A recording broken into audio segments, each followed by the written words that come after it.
What's your emergency? 3, 2, 1. Welcome to the PIO Podcast, a place for all things public information related for police, fire, EMS, local, state, and federal government. An open forum to learn, grow, and develop your public information skills. My name is Robert Tortabeni, and I am your host. I am a public information officer with over 17 years in the field and 27 years of law enforcement background. In each episode, we will explore different aspects of the public information officer profession. Weekly, we'll delve into the field of public information by talking to other PIOs. Welcome to Season 5. Thank you for your support of the podcast. I can't believe we're in our 5th season. So sit back and enjoy this episode. Good afternoon. Today on the PIO Podcast, I have the distinct honor of speaking with Chata Spikes. She's the Executive Director of Public Affairs for the Atlanta Police Department. Welcome to the show. Hello, Robert. I am excited to join you on the PIO Podcast. As a PIO, I am super excited because I get to talk to people who speak the same language that I speak. You know, it's amazing how often we don't do that. But yet, when we do, it's always fun because we do all speak the same language. And just really quickly, you had an incredible background over the last 2 decades. You've had PIO positions in other organizations. You were in the news media. You have done everything probably imaginable that somebody in your line of work would do. So kudos to you for doing it. And at the same time, you have like private endeavors that you're involved in, which is awesome. So thank you for doing everything that you do, even though you're still doing stuff privately for yourself. And by the way, that is a great thing to do, to take care of yourself and to make sure that you are getting that me time that is so important, because I think so many PIOs forget to take care of themselves because they're always taking care of the agency. That is very true. My background is I've worked in news since I was 5 years old, actually younger. I can remember always wanting to work in the news industry. I've been on camera, off camera, had an opportunity to move into the government sector and be a PIO. Also worked in the private sector, worked for CNN as well as Time Warner.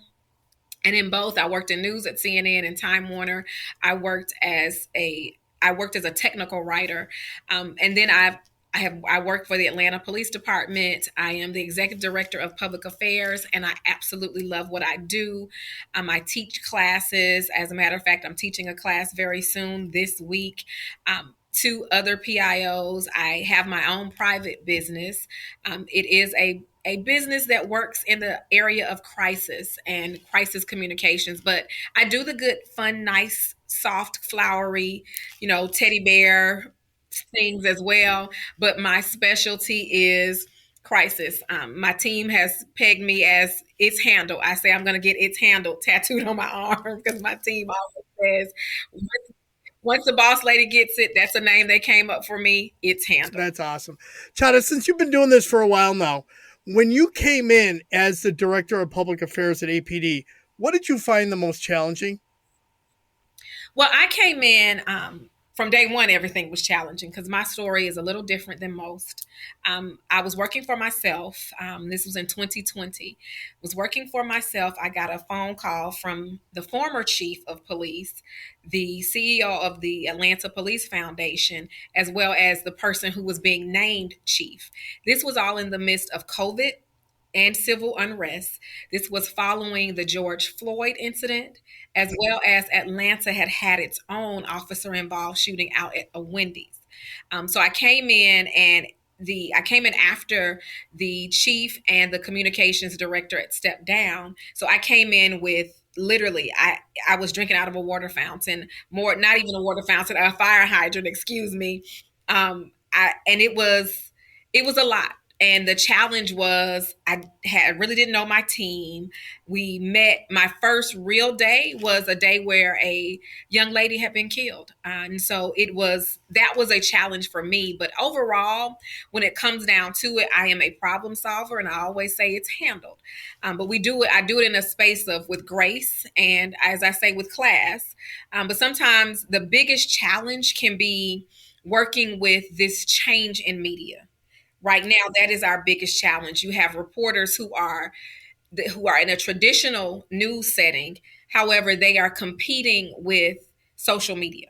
And social media is instant, and social media isn't always correct. And then you have reporters who are, but it said on social one thing. Well, that's not correct. And you're also, the other challenge is you're faced with everybody is a news reporter now, whether they went to journalism school or whether they just pulled out their phone out their back pocket and posted that particular video on a social media platform. Everybody is a reporter. So that becomes my biggest challenge, because there may be a situation in which an officer's behavior may not have been favorable for the department, and we may not know, but we find out because somebody literally posted on their phone, and we're getting inquiries from something on our phone. So that can be one of the biggest challenges. And one of the other ones is what I call the enemy is the inner me. And when I say the inner me is when you have an officer or a member of the department who does something that is not favorable in the eye of the community or favorable to the department, and it becomes a widespread story. So that can be, those are my two biggest challenges. Right. I will say this, like, larger departments, and because you're the hub for CNN in Atlanta, and then of course your media market's pretty large. You're like, I want to say probably 5 or 6 for media market. We're in the top 10. I know we're in the top 10. Okay, so with such a large area, there's a lot of news media that's there. You guys obviously may have done this years ago, where you credentialed reporters. But now it doesn't matter, right? Yeah. So it's impossible to tell who's who. And like you said, the guy writing a blog and then takes video and puts it out on social is now the most in-depth investigative news reporter. And I think that's one of the big issues that I've seen after talking to so many PIOs over the last 4 years is you get the media that will call you and say, "Oh, I saw it on social media that this was posted." And they're looking for that second confirmation. So I kind of call it lazy reporting, because they don't want to actually look for it. They're just hoping they can confirm that, and then they've got their second fact, so they can say that they got 2 sources. And that is, which is unfortunate. We see a lot of that. And I know that there are different platforms, different cities have, for instance, we have ATL Scoop. That is not a shameless plug for them. But that is one of our biggest platforms on Instagram, where the actual members of the public can submit videos, and that has become a source. People will look there before they look on the traditional news outlets, whether it be print, television, or even digital. They look on social first to confirm everything. Right. And that's unfortunate, because at social, we know it's so easy to manipulate, and especially now with AI now, it's even easier to do. And that's the unfortunate thing that we're going to be challenged with in the next few years. Mm-hmm. Chata, how is your public affairs unit? How's it currently staffed? So my public affairs unit is both sworn and civilian. I have 4. Let me get it right. No, 5 regular PIOs who are sworn. I have 2 sergeants. I have a second in command, as well as, and that person is civilian. And I have a senior communications manager. I have 2 of those, and a communications manager. I also maintain the website for APD. And on our website, we utilize it a lot. Our PIOs utilize it to share information, but my staff is growing. I also have a videographer, something new we added, and an open records manager, because we do handle open records for the media. We deal with the media open records, so that way we can be abreast of what might be in the news. Because if a lot of agencies, open records is just handled by one group. With us being able to handle the open records for the media, it gives me an idea of what they're looking into.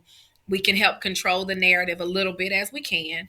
But my staffing I have a pretty large staff, but it does match the volume. I'm growing the staff, so I know I'm going to be adding at least 3 to 4 additional people. But our dilemma is space in the office. I got to get more space. But we are adding 3 to 4 more people to the staff because our demand is growing.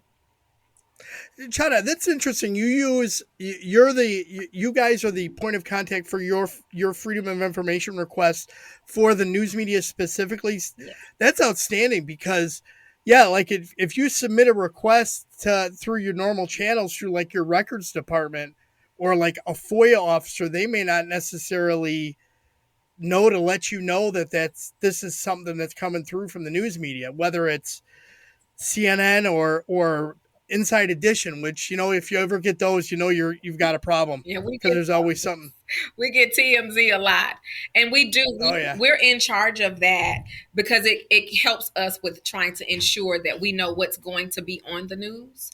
So I definitely suggest to departments, if you can, to utilize your public affairs unit or your PIO office to handle all of those open records. And then it also allows you to track what they do. So hence why I have an open records manager. She tracks what we're doing. And we use a portal so we can keep up with everything that is being released. Oh, that's very convenient. And, the only bad thing is like for some agencies who just don't have the staff. They don't have the dedicated staff that can handle that in the role of a public information officer. And what I say to that is usually see if you all can have a shared portal. So at least that person who, if it's a one-man band, they can at least see what is coming in. Right, exactly. Chata, how does your public affairs unit handle significant incidents? Like, does a PI respond directly to the scene? What's the process for you guys? So we have a new process each day because I have enough PIOs for the Monday through Friday work week. Depending on the level of the situation, the PIO will respond. They will go out. That way it gives me firsthand information because sometimes if you got to wait for a sergeant or you got to wait for a lieutenant, or you got to wait for, let's just say, the homicide unit to arrive, I can get with my PIO who can tell me, hey, it's just a person shot in the leg. Not saying that that's not important, but a person shot in the leg usually does not rise to the same level as someone shot in the chest or in the head. So with having a PIO there, I can get information quicker and I can get that out to the media who would normally respond much faster because that might, depending on where the person was shot or if it was grazed, that might determine whether they show up with a news crew or not. Right. Are you using any of the the sentiment monitoring software or social media monitoring software? Not a lot because our numbers are so high. We really do and you would think an agency our size that we would use a lot of that software. We do a lot of that part manually. I am blessed to have an amazing senior communications manager who is very good at monitoring it manually.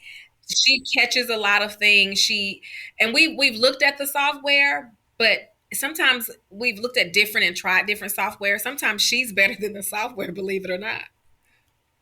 If you've got somebody that's good at doing it and they know what to look for and they're on the right channels and so on, yeah, they probably will pick it up quicker than the software will at this point. Eventually what will happen is the AI will figure it out and it'll be quicker, but that's neither here nor there. That's awesome that you have somebody that handles that. Chata, for officer-involved shooting, do you guys produce an OIS like incident briefing video or anything like that? We do. We tend to officer-involved shootings. If it rises to that level, myself or one of my two sergeants or both of us, sometimes the whole team, depending on the situation, will go out to the officer-involved shooting. But we usually post a video from the scene with our chief of police. If he's there, and he's been at just about every single one of them, if he's not there, the next in command, we actually produce the video then and there. We send out a message to our department as well, because I have when I got here, I noticed that was something we didn't do. And you have officers finding out about one of their colleagues being injured or shot in a situation in which they find out on the news, or somebody just stops them on passing by and say, hey, we heard about the shooting. And the officers are like, huh? So what we do is we send out a message to the department. It's kind of a blanket message where we fill in the information. We don't give the officer's name, but we do that internally. And then once we go live on Facebook and our social media platforms, we send the link to the entire department so they can see everything. And now, a word from our sponsors. Increase your social media reach and streamline your workflow with Social News Desk, the social media management software trusted by government agencies across the country. Publish effortlessly and securely across multiple social networks, including Nextdoor. Stay connected with social listening, engagement, and reporting tools all in one place. And here's an exclusive offer just for PIO podcast listeners. Get 3 months free when you sign up. Head over to socialnewsdesk.com/PIO to get started today. And now back to our episode.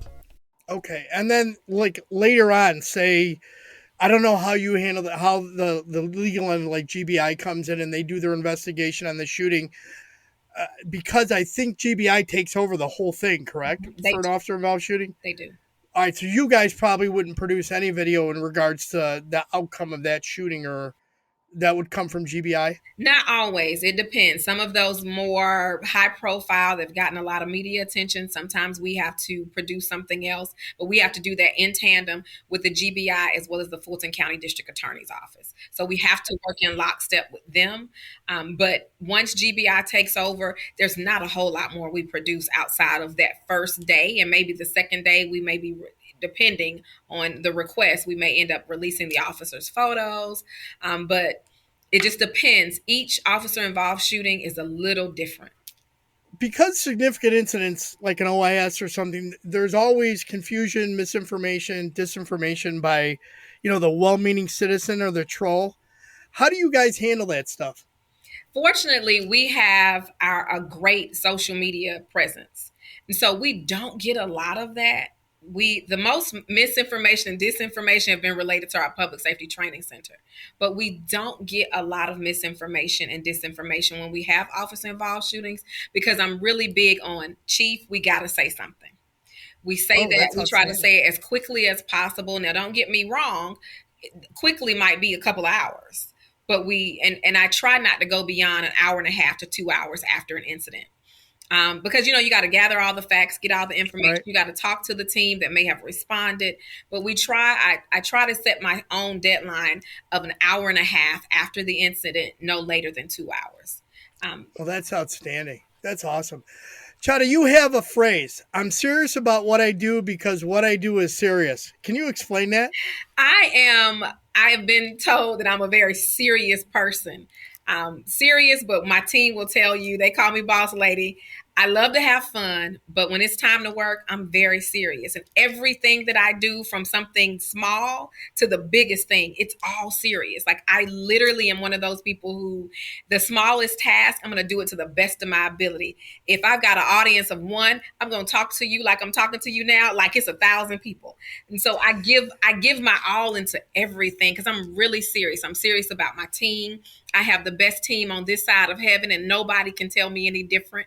I work for the best department in the state of Georgia, if you ask me, in the entire world. As a matter of fact, the galaxy, and nobody can tell me different. So I just take everything, I take it serious. And although I take things serious, I take life serious, I have fun too. Because I know you mentioned, like, PIOs, we do get bogged down in the work. I believe in taking breaks. I will get on a plane and fly to Morocco. Some people go to Miami. I go to Morocco. I just love that place. But I am one of those people who, I take life so serious. This is not a dress rehearsal. And so I believe each day you got to have fun, make fun, and you got to be great. Chata, you are involved in a variety of endeavors. Can you talk about a couple of them? So I own a communications business, Spike Communications, LLC. It's a boutique crisis communications and consulting business. We work with schools, churches, government. Social media is a part of what we do as well, but my knack is government and public safety. I found a knack in public safety. I love it. I love people. I love police officers. I love firefighters. So that's become my knack. I'm also the owner of the $5 jewelry truck. It is an actual truck that has jewelry on it. It's a box truck, but if you get on the truck, you actually think that you're in a store. And so that's one of the things that I started. That was it was kind of like a stress reliever. I have that. Then I have some real estate business that I do. I'm not a real estate agent. I just own properties. So that's another thing. That's a headache. That is a heart it's a part of my heart too. I'm a former college professor, so I still have ties to my university, the Fort Valley State University, and that's where I own my property. So my tenants are students, but I do a lot. My church, my sorority. I believe in being active, but I also believe in having time for yourself. I think that's something important because one thing I noticed that we tend to do in the public safety sector is we get bogged down with, we find ourselves watching Chicago PD, First 48. Get away from that. Have things outside of that. Know how to take a vacation and have a side gig. I believe in, if you're going to do something, get paid to do it. I'm a motivational speaker. And so that's one of the things that I love the best, being a motivational speaker. I love getting to meet people and getting to know people and then changing their lives. I always believe in impact and empower. Outstanding. Chata, as a seasoned communication professional, where do you see public affairs professionals' job being impacted by artificial intelligence? You know what? The only thing I think that we have that artificial intelligence does not is we have heart intelligence.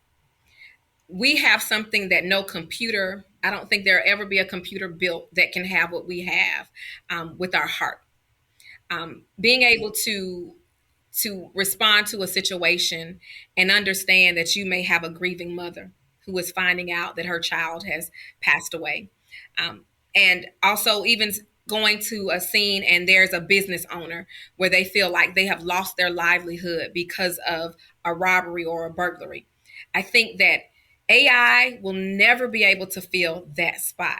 And if we continue to understand compassion, I think that's how we will continue to keep our jobs. Because in this industry that we work in, especially on the law enforcement side, an industry where people have made it to be something so negative, PIOs are able to provide the heart. And I think that we have to show our leaders why our jobs are relevant because we provide the heart for the department. My office is the one that shows you the kids at 9/11 with the flag, and you see the children who are clapping and high-fiving our chief and our officers and smiling and hugging. Artificial intelligence will never be able to do that. And if it does, and I'm wrong, then I'm wrong. But I feel that nothing beats the heart. And I love that, Chata. The hand with a wave, a high five, a hug, and a handshake. Artificial intelligence can't beat that. Yep, that I agree 100%. I agree that our ability to have compassion and express that compassion is something that no computer, I don't care how intelligent it is, it's not going to understand what's that intangible that's in somebody's heart. Correct. It really is never going to be able to do it. Chata, what suggestions would you have for somebody that might be crazy enough to want to pursue the career in public information or public affairs? Do it. Just do it. Just like Nike. Just do it. This is, a lot of people come to my office and they say, we did not know all that you do. I've had one of my folks who got promoted. He says he feels that everyone should be required to spend a day in public affairs to see just what we do. I think this is an opportunity and a job that you have to, number one, you got to be ready for it. And when I say be ready for things to pivot and change. No one ever expects that their day may change like mine did on June 11th, where I have a shooting on one side of the street, cross the street, and someone has hijacked a bus. So you have to be somebody who's flexible. You have to be someone who is willing to make change. But I say just do it. This will be one of the most rewarding, yet one of the most challenging jobs that go hand in hand. Being able to do this job and do it with confidence is necessary because especially if you are a civilian in a sworn world, understanding your place that you have within your agency and understanding the value. You got to understand your value because you could be challenged, but you must understand your value to a department. I always say anything that happens in this department, from an officer being caught on camera giving a child a teddy bear to an officer caught on camera not necessarily doing the right thing, I got to deal with all of it. And it's my job to tell both stories. And so go for it. Just do it. I love that. Chata, is there a question I should have asked? And if so, how would you have answered it? Let me think. You asked me what's my biggest challenge. You know what? Maybe what's my reward? There you go. What's your reward? My reward for this job is I feel like I am a crime solver, a problem solver. This job has exposed me to so much. And you would think, considering I've worked for television stations, I worked for news networks from ABC to Fox and to CNN, but this has been my most rewarding job. Local government, and people would say, but you've had an opportunity to do so much. This and teaching, I can never forget my years as a college professor, because I taught. As a matter of fact, let me say this: one of my former students works in my office. And so the rewards from teaching to working with people to seeing smiles on faces, and even to being there and hugging a mother who's grieving, those are still rewards, because I do give them a sense that to know that we care. And I have become the heart of the department, like I mentioned earlier. But that's my biggest reward. Yeah. I got a real quick story about rewards for me. Like years ago, I was an SRO in a school, and every day there was a girl that would walk by me, and I would say hello to her. She would ignore me, head down. Every day. I went through the 7th and 8th grade, all the way almost through 8th grade. And then one day she didn't show up to school. Mm-hmm. Went by like 3 days, 4 days. I finally went to the nurse. Do you know what happened? And she says, well, I can't really say, but there was an incident. Okay, so I go and look it up. Turns out that the girl had tried to commit suicide. Mm-hmm. And, or I should say, was going to try and commit suicide. But what ended up happening is, when she told me this later on, she came back to school and she said, I felt guilty that you wouldn't be able to say good morning to me. So when I was thinking about doing it, I ended up calling my mother and telling her, and my mother got me a medical assistance, and she was in therapy. Oh. So she tells me this like 3 weeks later. Fast forward now, 9 years, and I pinned a badge on her when she became a police officer. I love it. Yeah. I love a happy ending. There's nothing like a happy ending. Let me tell you can never discount hello or have a great day. You never know the impact you're going to have on somebody. You just don't. And it's funny you say that, because I start my day with great day. And I remember I would come into the meetings and everybody's like, oh, great day. Guess what? Just as late as this morning, someone said, all right, have a great day. I don't believe in good days. I believe in great days. And as long as we're able to do two things. One is inhale, the other exhale, we're still having a great day. That's right. Absolutely. Let's go to some rapid fire questions. Okay. Texting or talking? Talking. Movie or a book? Movie. Coffee, tea, or energy drink? None. Water.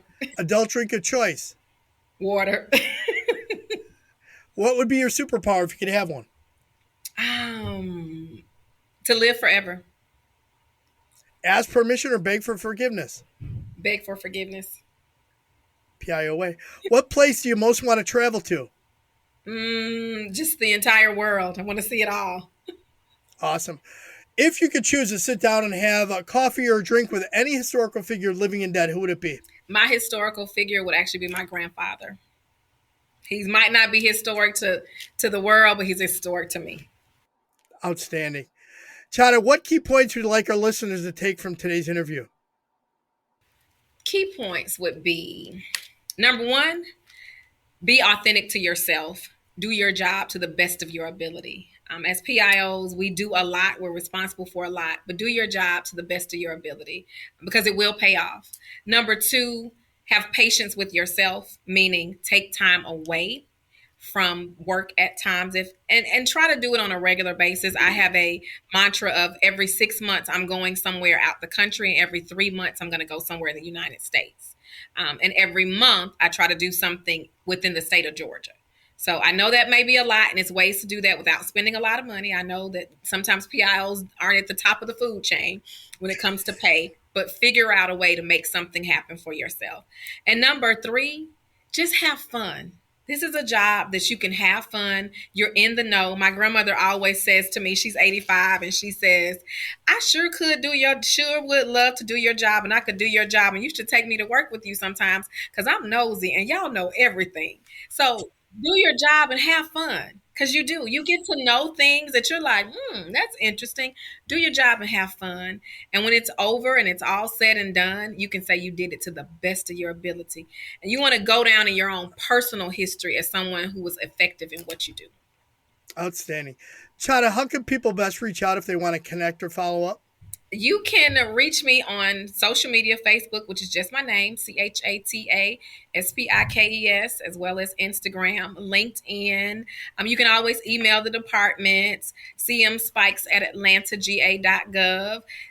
You can Google me. You'll find me. I'll put all that into the show notes. Chata, thank you very much for coming on today. On the podcast. What a remarkable conversation we had today. I've had fun. I'm very appreciative. I'm thankful. I hope that something that I've said has been able to reach and inspire someone to do their job and take it to the next level. And like I said, and have some fun and take some time for you. And that's Chata Spikes. Thank you. Thank you. That's all for this week. We hope you enjoyed this episode. Thank you for listening. Be sure to subscribe to the podcast to get notified on the latest episode. If you are listening on a platform that allows you to leave a review, please give us a review. Any review is appreciated. To support our efforts with the PIO podcast, you can click on the support button in the show notes, and any donation is appreciated. Thank you.